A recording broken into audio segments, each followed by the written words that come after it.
Bienvenue dans ce nouvel épisode de notre podcast dédié aux recherches de nos chercheurs et de nos enseignants-chercheurs. Aujourd'hui, nous allons aborder un sujet qui prend de plus en plus d'ampleur, la consommation de protoxyde d'azote chez les jeunes. Derrière ce qu'on appelle un gaz hilarant, se cachent des usages inquiétants, des risques bien réels et une banalisation qui interroge. Pour en parler, nous avons le plaisir d'accueillir Johan Gickel, maître de conférence à l'IUT d'Evry au sein du laboratoire l'ITEM. Il a mené plusieurs années de recherche sur cette pratique. Ensemble, nous allons explorer les ressorts sociaux de cette consommation, ses dangers, mais aussi ce que cela dit du rapport des jeunes aux substances psychoactives aujourd'hui. Bonjour Johan. Je me suis posé une question assez rapidement, c'est qu'est-ce qui vous a conduit à étudier cette consommation du protoxyde d'azote chez les jeunes ? Alors mes recherches s'intéressent particulièrement à la question de la transgression des limites et plus particulièrement dans la culture jeune. Et après cette consommation particulière de protoxyde d'azote, une consommation qui est relativement récente, mais plutôt inquiétante aussi, puisqu'elle concerne 25% des 15-24 ans, et qu'elle est le troisième psychoactif le plus consommé en France, après hors alcool, après le cannabis et le poppers notamment. Et c'est aussi une consommation qui a des conséquences parfois irréversibles sur la santé, et en particulier des conséquences psychiatriques. Et on a vu ces dernières années le nombre de cas de complications augmenter de manière extrêmement importante. Comment expliquez-vous la normalisation sociale de cette substance et son attrait grandissant auprès des jeunes ? Alors, sa normalisation, on peut l'expliquer parce que le marché offre de plus en plus de possibilités de transgresser les limites. Le protoxyde d'azote est un produit qui est légal, même si sa promotion est illégale. Néanmoins, on le trouve assez facilement sur les réseaux sociaux. Je pense par exemple à Snapchat ou TikTok. Et puis sur les plateformes de commerce en ligne, comme Amazon. Et les prix sont attractifs, la livraison est plutôt discrète. Et finalement, on peut se faire livrer en quelques heures chez soi ou sur son lieu de fête ce type de produit. Et puis après, c'est aussi l'un peut-être des psychoactifs dont la prise est aussi la plus ludique, puisqu'on l'inhale avec des ballons de baudruche pour éviter justement les effets du gaz, parce que c'est un gaz qui est très froid en sortie de propulseur. Et donc ça, c'est hyper dangereux aussi, parce que ça peut provoquer des brûlures extrêmement importantes. Et finalement, cette prise ludique fait que c'est sans doute l'un des psychoactifs les plus ludiques qu'on puisse trouver sur le marché, contrairement à ceux qu'on va inhaler au flacon et pour le coup ça se boit, ou ceux qu'on va s'injecter ou qu'on va absorber. Je pense par exemple aux extasies, etc. Donc là, c'est vraiment un produit en plus qui ne laisse pas de traces physiques après la prise, puisque les effets sont assez courts et physiquement ça ne se voit pas, donc beaucoup de jeunes le prennent entre les cours par exemple. Oui, puis aussi c'est un produit qui fait partie du quotidien, parce que dans la cuisine, ce genre de choses, on peut en avoir l'utilité, donc pouvoir en acheter très très facilement. Alors effectivement, au départ, c'est un produit qui est découvert en médecine aux alentours du milieu des années 1800, qui est utilisé comme tranquillisant ou anesthésiant, en particulier en dentisterie. Et il est reconnu pour ses effets hilarants surtout. Et à partir de 1840, donc à l'époque victorienne, on va beaucoup le trouver, notamment dans les foires bourgeoises. Plutôt de l'Est parisien d'ailleurs, et donc c'était des fêtes au gaz hilarant. Et donc la bourgeoisie s'encanaillait au gaz hilarant, jusqu'à ce que dans les années 70 ce soit plutôt un produit qu'on va retrouver principalement dans les milieux alternatifs, en particulier électro. Et puis à partir du début des années 2000, on va le trouver, même s'il existait déjà, on va le trouver plus facilement dans les milieux étudiants. Alors je dis qu'il existait déjà parce qu'en fait en faculté de médecine et de pharma, c'est un produit qui est bien connu et qui s'échange assez facilement sous le manteau. Mais quels sont les principaux dangers qui sont liés à cette consommation? Alors les principaux dangers, ils sont multiples. Alors je ne suis pas médecin, même si je suis docteur, mais je ne suis pas médecin. En tout cas, parmi les principaux effets, on va avoir notamment des effets psychiatriques qui peuvent être très lourds et irréversibles. On peut avoir des troubles de la lignée sanguine, par exemple, et puis tout un tas d'autres pathologies qui peuvent se développer assez rapidement et se maintenir dans le temps. Et puis sur l'instant, il y a des pertes d'équilibre, des vomissements, des pertes de conscience aussi parfois.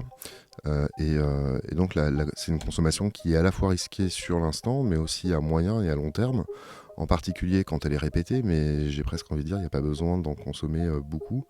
Il suffit d'une fois pour que les choses se passent pas forcément très bien. Petite question en plus, vous parliez du côté ludique, mais est-ce qu'ils sont conscients du côté risqué ou pas ? Alors les jeunes que j'ai rencontrés, oui, sont assez conscients des risques, même s'ils n'arrivent pas forcément à les nommer. Mais ils sont tout à fait conscients des risques. Je pense qu'il y a une chose qu'on met un peu de côté en fait dans ces pratiques transgressives, ces expériences limites chez les jeunes, c'est que si on franchit la limite, on gâche la fête. Et donc et c'est sans doute d'ailleurs tout ce qui caractérise cette culture jeune, c'est qu'on frôle avec la limite, on s'amuse avec la limite, on s'expérimente vivant. Parce que c'est vrai que si on n'expérimente pas les limites, on ne se ressent pas vivant tout simplement. Et parfois ces risques sont aussi nécessaires pour se construire. Et donc la plupart des jeunes font quand même preuve d'une grande tempérance, c'est-à-dire qu'ils prennent à la fois soin de soi, mais aussi soin des autres. C'est-à-dire que, encore une fois, si on franchit la limite, on gâche la fête. Donc l'idée c'est de s'en rapprocher le plus possible, de marcher sur cette ligne très étroite, mais tout en essayant de ne pas basculer de l'autre côté, sinon on a perdu tous les bénéfices de cette consommation. Mais c'est aussi le cas dans d'autres pratiques à risque. Je pense par exemple au binge drinking, qui est la consommation excessive d'alcool. L'idée c'est pas de faire un coma éthylique au bout de 5 minutes. Sinon on finit à l'hosto et on finit pas la soirée avec les potes. Et ce qu'on note également, c'est une pratique quasi exclusivement en groupe. Alors, comme toutes les pratiques à risque juvéniles. Et ça pour le coup, il faut comprendre quelque chose, c'est que la culture jeune, c'est une culture qui est collective. C'est pas une culture individualiste, même si elle est en opposition avec le monde adulte et qu'elle se construit à la fois sur le rejet, mais elle compense aussi ce que n'offre pas le monde adulte. Et j'ai presque envie de dire, à chaque fois que le monde adulte est un peu froid, comme en ce moment avec l'actualité, la jeunesse se retrouve et elle entre dans l'instant, elle vit l'instant et elle le vit ensemble. Et ces pratiques ne sont pas du tout des pratiques solitaires. D'ailleurs, tous les jeunes que j'ai rencontrés disent que le jour où ils consommeraient tout seuls de l'alcool, et là en l'occurrence du protoxyde d'azote, c'est qu'ils sont passés à autre chose et que pour le coup ils auraient vraiment dépassé la limite. Et que cette consommation, si elle devenait solitaire, ça devient une consommation marginale. Et qui dit marginale dit individuelle. Or là, c'est des consommations qui sont socialement construites et que les jeunes découvrent ensemble d'ailleurs. Il y en a un qui fait découvrir aux autres et c'est des pratiques qui sont extrêmement répandues dans les soirées. On trouve principalement ce type de consommation en soirée d'ailleurs. La vente de protoxyde d'azote est aujourd'hui peu encadrée. Un projet de loi est en discussion. Que changera-t-il par rapport à la dernière loi ? Pas rien. Rien ou pas grand-chose. Le problème, c'est pas la loi. Si on demande à un enfant de ne pas craquer l'allumette dès que les parents ont le dos tourné, je reste assez convaincu que le gamin la craquera, même si les parents ne l'ont pas vu. On le sentira. Et on le sentira surtout. Ouais. Ces expérimentations, on a tous fait des expérimentations un peu bizarres, un peu farfelues, plus ou moins risquées ou pas. Cette loi, en fait, elle vise surtout, je crois, à rassurer le législateur. Et une loi française, en tout cas, ne pourra rien face aux GAFA, mais en particulier, je pense à Amazon, qui est l'un des principaux aujourd'hui commerçants de ce protoxyde d'azote. Mais elle dit quoi, la loi, justement, la dernière qui est sortie ? Alors elle dit qu'on n'a pas le droit de faire la promotion et que ces produits devraient être vendus uniquement dans les points de vente spécialisés, donc dans le domaine culinaire, parce qu'au départ le protoxyde d'azote est consommé en cartouches de 6 grammes comme propulseur pour la chantilly. D'ailleurs c'est ce qui donne ce petit goût légèrement sucré. Et ça coûte quelques centimes. Sur Amazon aujourd'hui on trouve des bonbonnes qui vont jusqu'à 20 kg, 25 kg. Ce qui représente plusieurs centaines de ballons, et ces bonbonnes, ce gaz est agrémenté de différents parfums, fraises, etc. Donc c'est ce qui le rend encore plus ludique aussi. Mais la loi devrait tarir en fait cet approvisionnement. Or là, elle ne tarit pas grand-chose en fait. C'est la quantité des contenants qu'il faudrait à la rigueur qu'il faudrait réduire. Mais si je veux acheter du protoxyde d'azote, on peut tous assez facilement se trouver une carte métro pour aller faire de l'achat en gros et acheter des bonbonnes de protoxyde d'azote. Donc je ne suis pas certain que cette loi change grand-chose. Par contre, là où le volet qui est peut-être un peu manquant, c'est le volet prévention. Et comment on accompagne les jeunes dans leur consommation. Puisque de toute façon, on sait que même si on leur interdit, ils le font quand même. Au niveau de la loi, alors les GAFA, on comprend bien qu'on ne peut pas trop les limiter, mais est-ce qu'on peut tout de même imposer, comme pour métro, au-delà d'avoir la carte de métro ou une carte de crédit avec laquelle on peut acheter sur une plateforme de vente en ligne, des justificatifs qui montrent qu'on vend à une entreprise ou à une faculté des métiers ou à une école hôtelière? Ça peut être applicable ou c'est complètement inenvisageable? Oui, on peut imaginer ce type de dispositif. Après, la vente d'alcool elle est interdite aux mineurs. Et pour autant, les épiciers qui les vendent sont pas très regardants parce qu'il n'y a pas de contrôle. Le dernier contrôle en date, il remonte, je crois, il y a un peu moins d'une dizaine d'années. Parce que un gamin s'était retrouvé, je crois que c'était dans la Seine, dans un fleuve quelconque, mais voilà, en coma éthylique. C'est la seule fois où un épicier a été condamné pour avoir vendu de l'alcool à un jeune, en tout cas un mineur. Et puis après, encore une fois, c'est une pratique sociale. Donc ça veut dire que même moi, si je ne suis pas en capacité de pouvoir m'approvisionner, sur les réseaux sociaux, et en particulier sur TikTok, on va trouver tout un tas de combines pour pouvoir y accéder. Et ceux qui sont plus âgés que moi vont devenir dealers en fait. Et c'est eux qui vont m'approvisionner de manière parallèle au marché officiel. D'accord. Alors, si jamais la loi ne permet pas justement de limiter cette consommation, qu'en est-il de la sensibilisation et de potentielles campagnes qui peuvent justement aller vers les jeunes pour leur expliquer les dangers et le fait qu'ils mettent leur propre vie en danger? Alors, pas grand-chose non plus. Pas grand-chose. Non, je suis très pessimiste. Mais je suis pas défaitiste du tout, au contraire, je suis très optimiste. Pas grand-chose parce qu'en fait, si on prend par exemple toutes les campagnes qui ont été faites, je pense par exemple par les ARS, que ce soit l'ARS Île-de-France, l'ARS des Hauts-de-France, etc. Elle ne parle pas aux jeunes en fait, parce que souvent en plus c'est des comédiens qui ont déjà un âge avancé qui... Pourtant c'est la cible, les jeunes. Oui, mais le problème c'est que ne serait-ce que le texte n'est pas jeune. En fait c'est un texte paternaliste, enregistré avec la voix d'un type qui a 40 ou 50 ans, et qui se fait passer pour un jeune. Et quand on voit les gamins sur la réaction des gosses sur les réseaux sociaux, c'est de dire non, mais en fait ils essayent de nous faire croire que c'est un jeune alors que et en utilisant du vocabulaire jeune. Il n'y a aucun jeune qui vous dit tiens je vais aller me gonfler un ballon au proto. Pourtant dans toutes les publicités qui ont été faites, dans toutes les communications télévisuelles ou radio qui ont été faites pour justement sensibiliser les jeunes à la consommation de protoxyde d'azote, c'est une expression qui a été utilisée. Alors que c'est pas du tout une expression qui est utilisée par les jeunes lorsqu'ils parlent de ballon. Oui, puis il y a aussi le principe de louper la cible, mais aussi de louper le contexte, parce que vous nous montriez la dernière fois des images de sensibilisation où on avait un jeune qui était enfermé dans une bulle, comme s'il était en dépression, comme s'il était isolé du monde, alors qu'en fait, comme on en a pu le voir, c'est plutôt quelque chose de festif. Donc finalement, même visuellement, les campagnes sont pas spécialement adaptées à ce que les jeunes y vivent. Donc ils pourraient avoir vraiment du mal à se représenter eux-mêmes dans cette situation.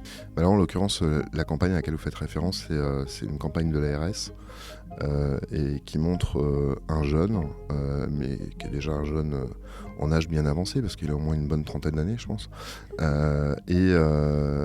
Or, c'est une consommation qui cible principalement, qui concerne principalement les 15-25. Donc déjà, on est un peu à côté de la plaque en termes de représentation. Et puis, effectivement, il est représenté dans une bulle comme si, finalement, consommer du protoxyde d'azote allait faire que j'allais me retrouver enfermé. Alors, ça ne veut pas dire que ce type de cas n'existe pas, mais ça veut dire qu'il n'est pas majoritaire. Et que, vraisemblablement, ce n'est pas de cette manière-là dont on peut sensibiliser les jeunes. Moi, tous les jeunes que j'ai rencontrés, ils me disent, mais en fait, nous, on connaît personne qui a été victime de cas extrêmes en ayant consommé du protoxyde d'azote. Donc, il y a une forme de déni de dommage, en quelque sorte, qui est de dire, puisque je n'ai pas vu, ça n'existe pas, ou potentiellement, ça ne m'arrivera pas. Peut-être que l'idée serait de procéder à l'inverse et de se dire, on va prendre des jeunes qui ont rencontré ce type qui ont dépassé la limite justement pour savoir comment est-ce qu'ils peuvent témoigner de ce dépassement. Et peut-être que c'est justement par ce type de testimoniaux qu'on arriverait à mieux sensibiliser les jeunes, parce qu'on parlerait comme des jeunes, parce que ces jeunes ont vécu la même expérience. Moi personnellement, j'ai jamais consommé de protoxyde d'azote et je serais bien ennuyé aujourd'hui si on me demandait d'écrire une campagne de prévention sur le sujet. Par contre, j'aurais peut-être un regard pour dire vous auriez peut-être pas dû faire comme ça. Et moi en tout cas c'est le principe ou l'axe que je défends depuis des années, c'est de dire incluez les jeunes quand vous élaborez ce type de campagne. Parce que finalement, les meilleurs experts et les meilleurs spécialistes de cette consommation, c'est ceux qui consomment et c'est pas ceux qui ne consomment pas. Nous, on est juste des observateurs externes et avec des biais méthodologiques, scientifiques, etc. Mais on arrive à mettre ce coup de projecteur sur une pratique. Mais encore une fois, c'est eux les experts de leur consommation.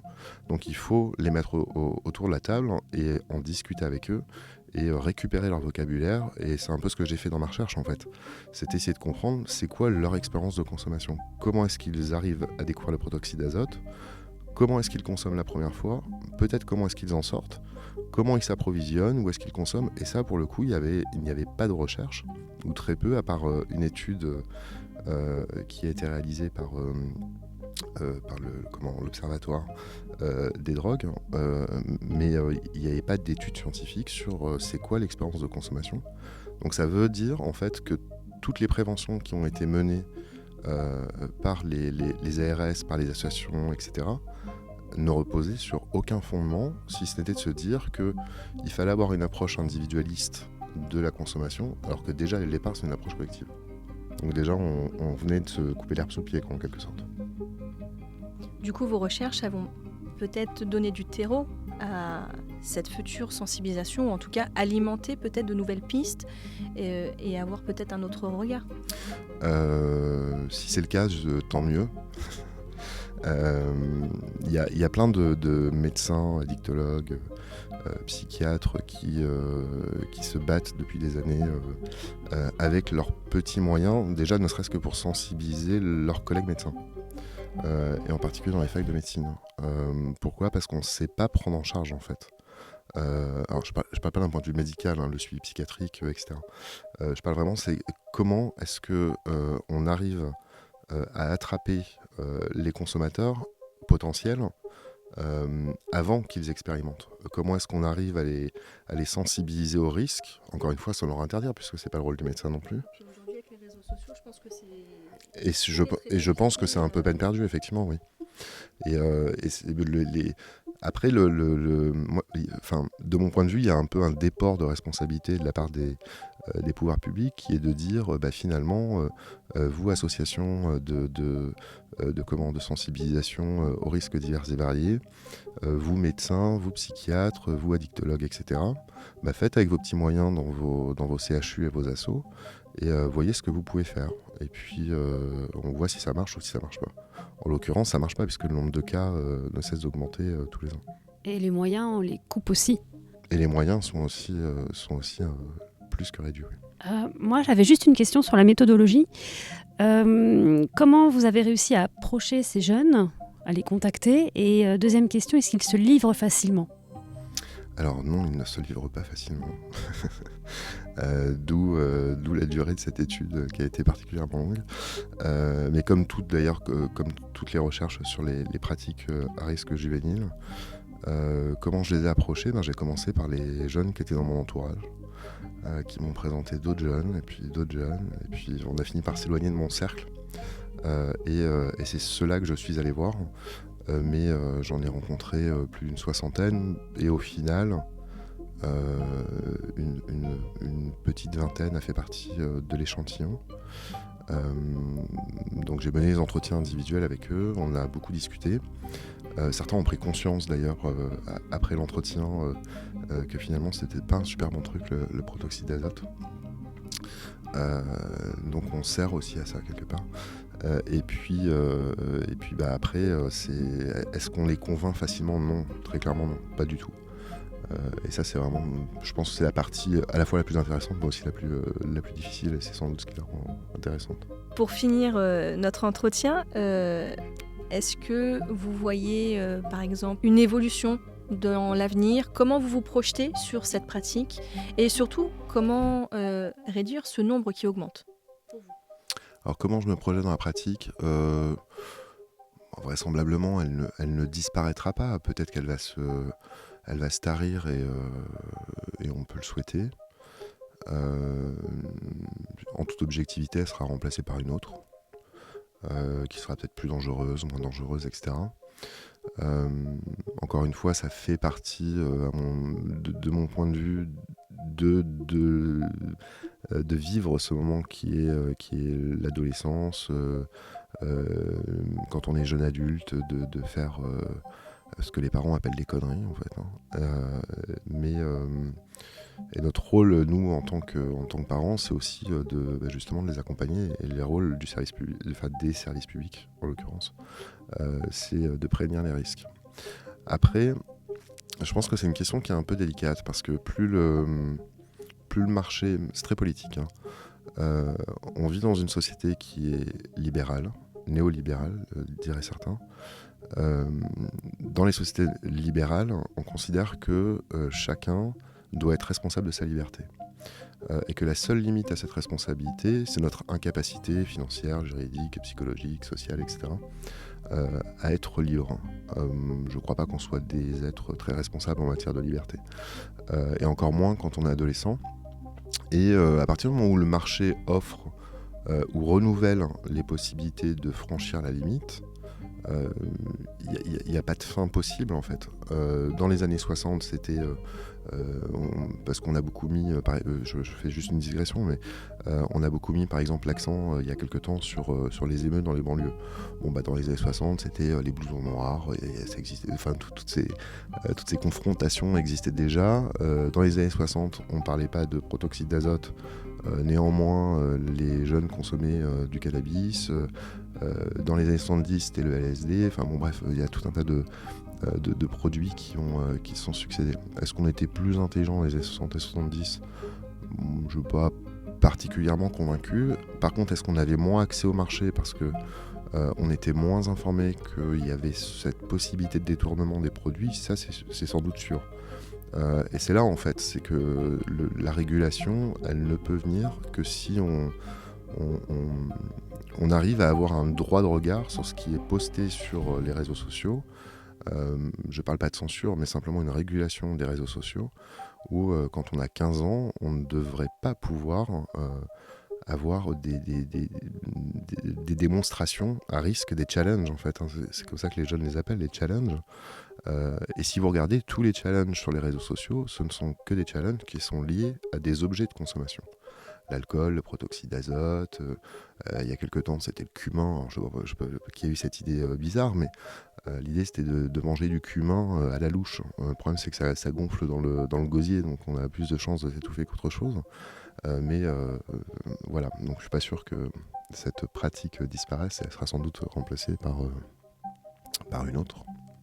J'aurais juste une note un petit peu optimiste, c'est que vous parliez, la loi ne sera pas efficace, mais par contre il y a des autolimitations, il n'est pas question de gâcher la fête. Oui, c'est ça, et si on prend par exemple une campagne comme SAM, donc de la sécurité routière. C'est une campagne qui a très très bien fonctionné, qui a été très bien reçue auprès des jeunes, parce que justement, elle mettait le doigt sur une notion qu'on a un peu oubliée, en tout cas dans les politiques de santé publique, c'est la question de la tempérance. C'est de dire qu'encore une fois, si on ne veut pas gâcher la fête, il faut être responsable et prendre soin de soi et prendre soin des autres. Non, il y aura toujours des écarts. Et Sam, justement, le montre très bien. C'est que si ton pote, il a un peu trop bu, raccompagne-le, sois responsable. Et cette campagne a vraiment très très bien fonctionné. Et d'ailleurs, ce qui est assez remarquable, c'est que dans la culture jeune, on voit par exemple la consommation d'alcool diminuer depuis quelques années. Alors ça ne veut pas dire qu'elle n'est pas remplacée par autre chose, mais elle diminue depuis quelques années parce qu'on sait que les risques de cancer, les risques d'accident de voiture, etc. sont extrêmement élevés avec l'alcool. Et c'est un discours qu'on a moins eu avec les autres psychoactifs. Mais Sam, elle a bien marché et en plus, elle est devenue une expression. Elle a vraiment été appropriée. Cette campagne de pub, qui c'est qui fait Sam ce soir, c'est qui le Sam, voilà. Et j'ai l'impression que sur des campagnes liées aux stupéfiants, ça prend pas. C'est pas que ça prend pas, c'est que, encore une fois, si c'est moi qui le dis avec ma grosse voix de quasiment cinquantenaire, non, c'est clair que ça marchera pas et j'aurais l'air d'un daron, comme dit mon fils, qui aime faire la morale. Et ça, non, ça fonctionnera pas, ça c'est sûr. Ouais. Merci beaucoup pour avoir répondu à nos questions.